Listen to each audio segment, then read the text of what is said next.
Dans cette vidéo, je vais répondre aux différentes questions qu'on m'a posées quand je suis revenue du Cambodge, mais je vais également répondre aux différentes questions que moi je me suis posées avant d'y aller et que vous pourriez vous poser si vous avez envie d'aller au Cambodge prochainement.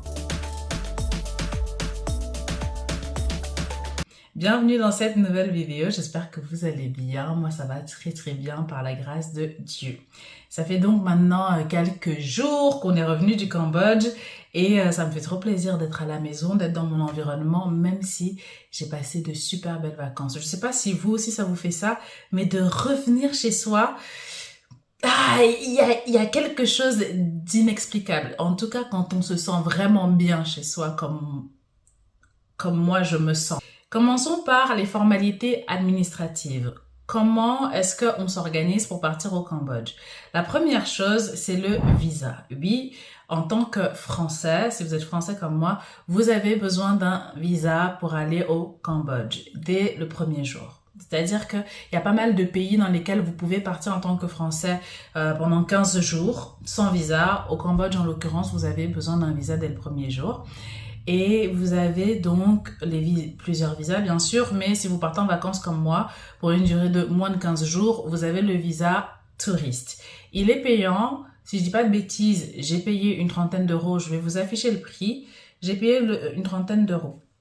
Ce qui est intéressant, c'est que vous pouvez faire le visa en ligne, en avance, c'est ce que moi j'ai décidé de faire, parce que c'était plus pratique, au moins on arrive sur place et on n'a pas besoin de se sentir perdu, à savoir où aller pour faire le visa, quoi remplir.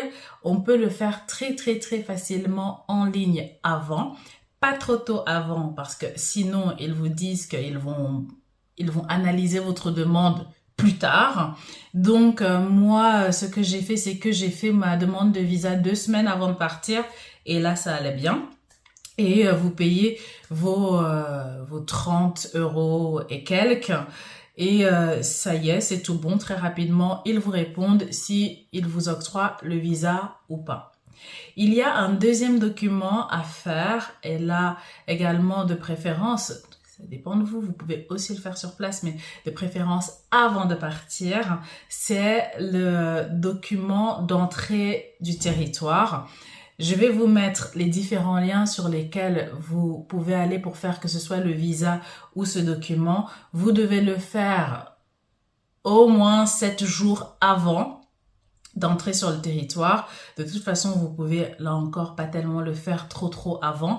Donc, à partir de 7 jours avant votre voyage, vous pouvez également faire ce document dans lequel on va vous demander si vous n'allez pas transporter de matières dangereuses, dans quel pays vous vous êtes rendu avant, etc. Encore une fois, c'est très facile, il suffit de répondre aux questions et c'est tout bon.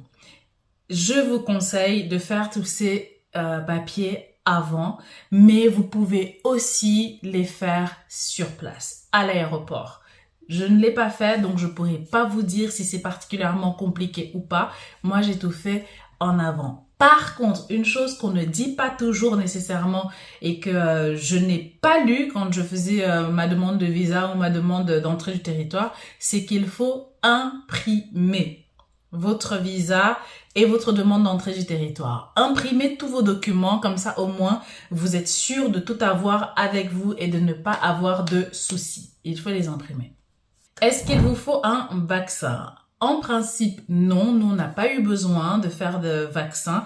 Si vous venez de la France, que vous n'avez pas fait de voyage risqué, de voyage dans des pays où vous aviez besoin de vaccins, etc., logiquement, vous n'avez non pas besoin d'un vaccin spécifiquement. Maintenant, passons aux choses sympas. Quand partir? Nous sommes partis de mi-avril à début mai. Mais on était sur la fin de la saison sèche et sur le début de la saison des pluies. Donc, il faisait plutôt chaud, plutôt humide. On avait des températures avoisinant les 36-38 degrés. Et même moi qui suis africaine et qui aime la chaleur, honnêtement, c'était pas si simple que ça à vivre parce que c'était très humide.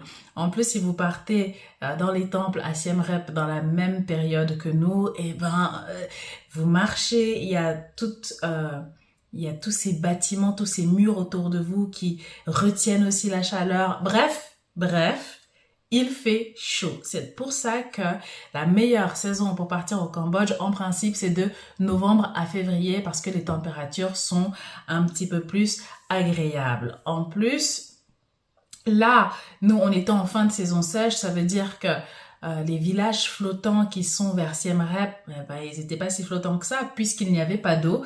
Donc, on n'a pas pu profiter de l'ambiance des villages flottants quand ils sont immergés. Mais bon, c'est un détail. Mais c'est un détail qui peut être important pour vous si vous avez envie de les voir. Si vous voulez voir les villages flottants dans leur plus joli aspect, fin avril, c'est pas l'idéal.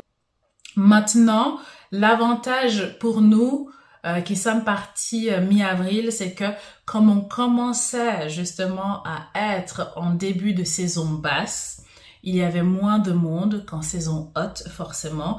Donc, on a beaucoup moins fait la queue. On a quasiment jamais fait la queue, à vrai dire. C'était plus facile de se déplacer. Il y avait toujours pas mal de touristes, bien sûr, malgré tout, mais beaucoup, beaucoup moins qu'en saison haute. Et c'était quand même plus agréable, selon moi. Concernant les vêtements, bien sûr, choisissez les vêtements qui vous plaisent et qui vous font plaisir, sachant qu'au Cambodge, on peut globalement s'habiller comme on veut la plupart du temps, dans le respect naturellement des mœurs locales. Faites juste attention à vous couvrir les épaules et les genoux quand vous visitez les temples. C'est la moindre des choses puisque c'est de cette manière qu'il faut montrer du respect. C'est tout simplement leur règle.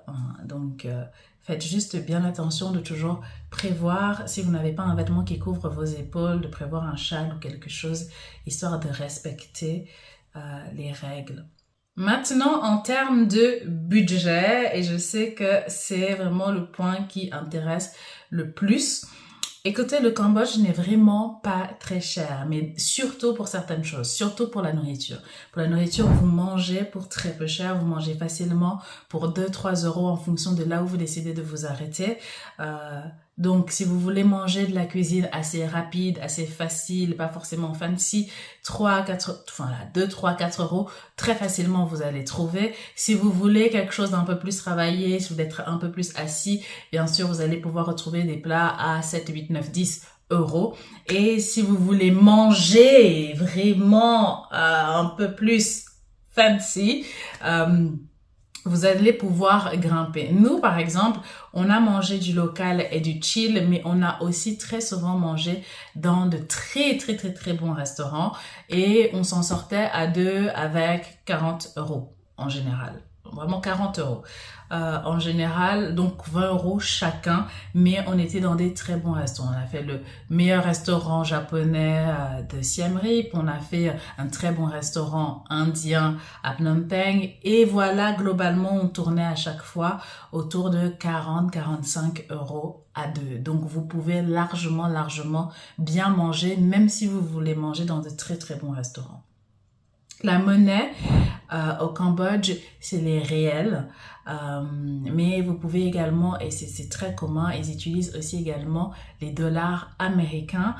J'ai ouï dire qu'il fallait faire très attention quand vous payez en dollars à ce que vos billets ne soient pas abîmés parce qu'apparemment ils ne veulent pas de billets en dollars abîmés du tout, même pas pliés, même pas froissés. Donc faites bien attention. Nous, on n'a jamais payé en dollars, on a payé en réel et on a payé avec notre carte Revolut. Je fais pas du tout la pub de la carte Revolut, mais moi, ça fait des années que je l'ai et dans tous mes voyages, elle m'a toujours sauvé la vie. Là, en l'occurrence, vous pouvez très, très souvent payer avec la carte et grâce à la carte Revolut, au moins, vous n'avez pas de frais. Si vous voulez une vidéo un petit peu plus poussée sur mon utilisation de la carte Revolut, n'hésitez pas à me le dire et je répondrai à vos questions sans souci. Bon, pour vous déplacer, il y a plusieurs options. La meilleure option possible, c'est d'utiliser les applications locales, les Uber locaux. Il y a l'application Grab et il y a une deuxième application dont je retrouverai le nom, je vais vous l'écrire aussi parce que je ne l'ai pas du tout utilisée celle-là. Nous, on a utilisé uniquement Grab, que ce soit à Siem Reap ou à Phnom Penh. Donc, avec l'application Grab, vous allez pouvoir commander de la nourriture à emporter. Mais là, ce qui nous intéresse surtout, commander vos transports. Sur Grab, vous pouvez commander une voiture, vous pouvez commander un tuk-tuk, vous pouvez commander un scooter, bref, tous les transports possibles et imaginables. Pour vous déplacer en ville, le plus simple, c'est franchement de commander des tuk-tuk. C'est très peu cher, c'est très funny, c'est très drôle, c'est mignon. Et puis, voilà, vous êtes vraiment dans l'ambiance du pays. Nous, c'est comme ça qu'on se déplaçait en ville et c'est vraiment très peu cher. C'est-à-dire que la plupart de nos courses à l'intérieur des villes, que ce soit à Phnom Penh ou à Siem Reap, ça ne nous a jamais coûté plus de 3 $ de toute façon. Alors, pour les activités, vous en avez pour à peu près tous les prix. Vous en avez pour tous les prix en termes d'activités, ça dépend vraiment de vous. Bien sûr, vous avez des activités gratuites, les balades, les plages, les marchés, etc.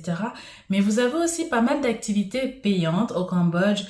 Quelques petits exemples. Si vous êtes à Siem Reap et que vous voulez visiter les temples d'Angkor, vous avez 3 options. Vous avez le pass de 1 jour, le pass de 3 jours, le pass de 7 jours.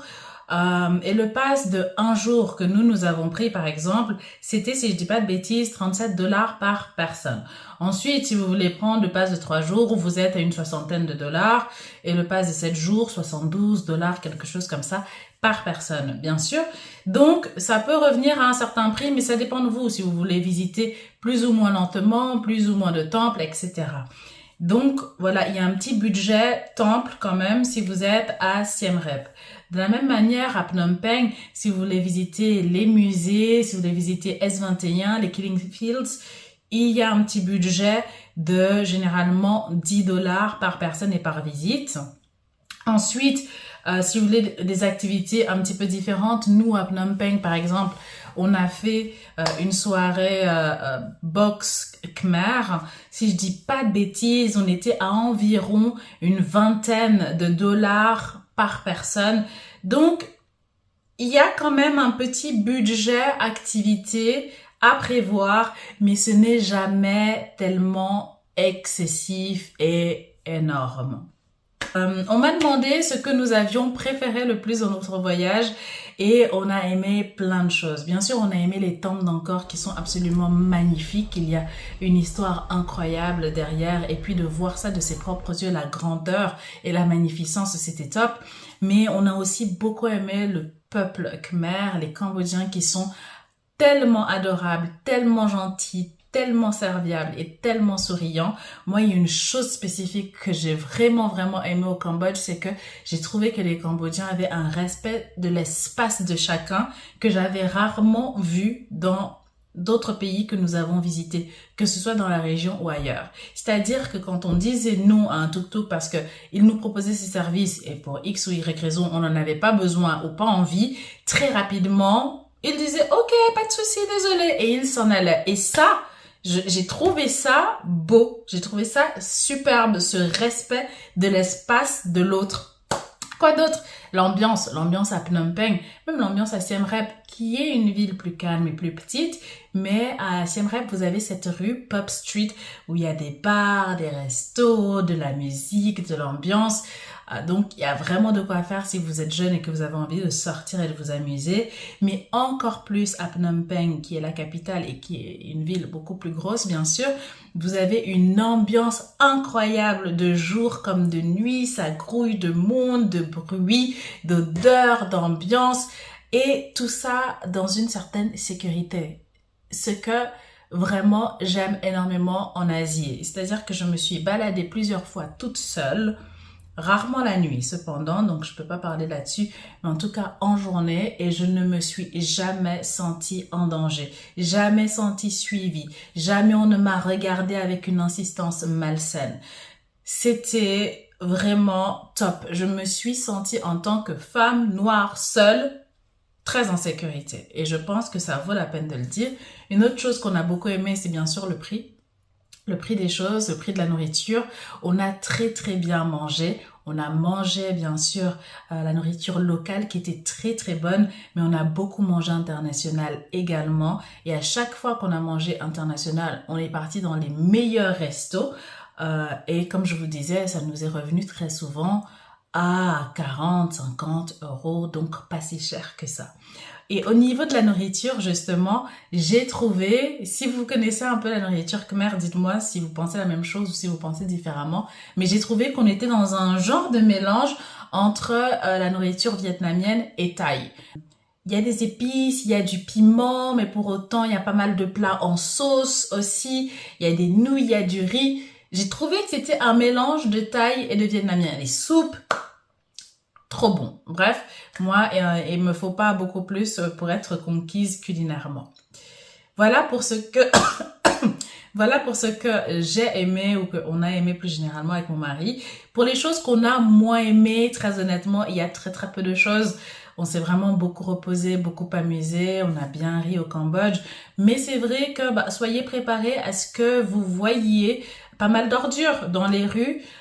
C'est pas forcément les mêmes manières de faire que chez nous, ici, en France ou en Europe, de manière générale.